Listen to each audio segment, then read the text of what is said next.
All right, so what's making headlines, what's creating all the discussion is about a certain snippet of your remarks, but it seems like the reason you were in Washington D.C. in the first place has been kind of glossed over, kind of forgotten. So walk us through. Why were you there? Why were you talking about this in the first place? Well, I was asked to come to Washington by ICE to discuss the latest federal ruling out of California and the impact it has across the nation, and we were there in meetings on Wednesday talking about that, and they said, hey, we're going to have a press conference, and would you guys stand with us? And certainly we're going to stand with them. We're not going to shy away from that. If we're for it, we're for it. And I think ICE is good, noble people, and we need to stand with them. And so we were there discussing that impact of that court ruling and what could we do about it in regards to just operational.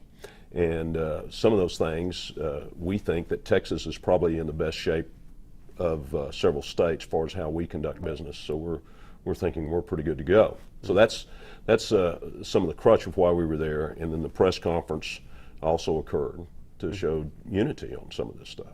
Now this ruling out of California, because what I want to get at is you were addressing undocumented immigrants specifically, and that is because this ruling would specifically affect those people, because a lot of people are wondering, why are you talking about 7% of the inmates in the jail specifically? So if you could just kind of explain to our viewers what is happening in California, how does that affect undocumented immigrants specifically?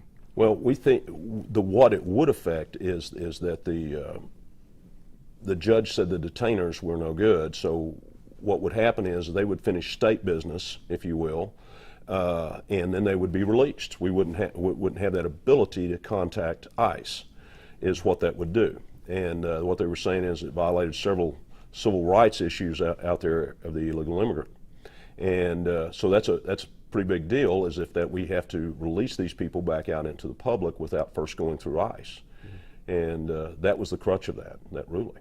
So the reason that your remarks were specifically about undocumented immigrants is because of the ruling, and not because, for example, they form a larger part of the inmate population or a more dangerous part of the inmate population. Yeah, it was a single group. I tell people all the time, I'll be glad to talk about illegal immigrants. Last week I was in a church talking about family violence, which is a big issue in Texas, and the week before about the fatherless, which is a huge issue in the state of Texas.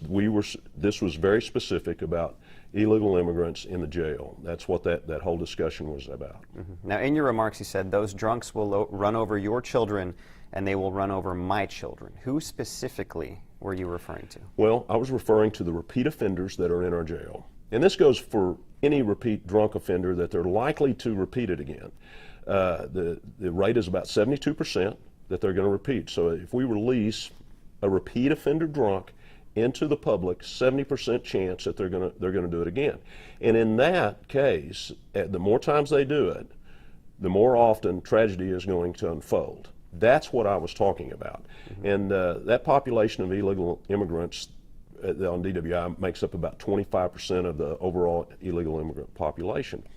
And but in the jail. It's in the jail. In the jail. That's in the jail that have been detained by ICE, and those people are there.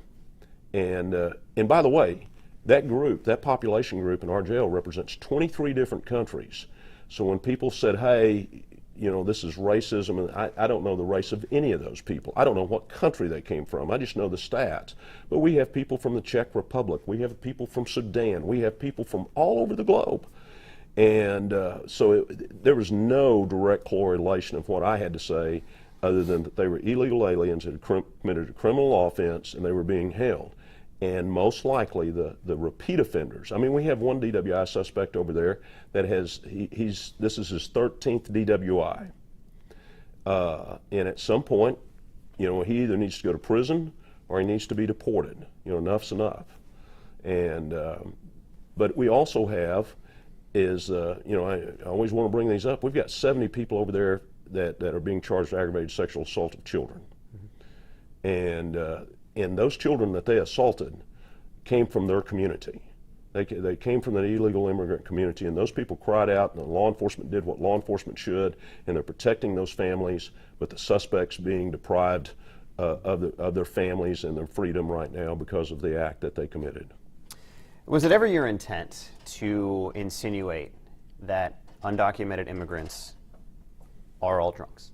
Oh, heavens no. Absolutely not. I mean, some of my best friends are immigrants, and the outpouring support that I've got from many immigrants, absolutely not. That was the most irresponsible journalism that I've been involved with. I was shocked at that headline, and then all the stuff that spewed after that was just awful. But absolutely never would I stereotype or categorize people in a people group or any other group.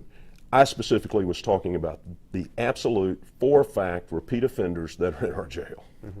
I wanted you to elaborate a little bit on, you said a lot of times the victims of these individuals happen to be undocumented immigrants as well. So, if you could just kind of elaborate on that, draw that distinction, that it seems like your remarks are not about undocumented immigrants in general, but in particular about undocumented immigrants that have committed a crime. Is that fair to say? That is exactly right.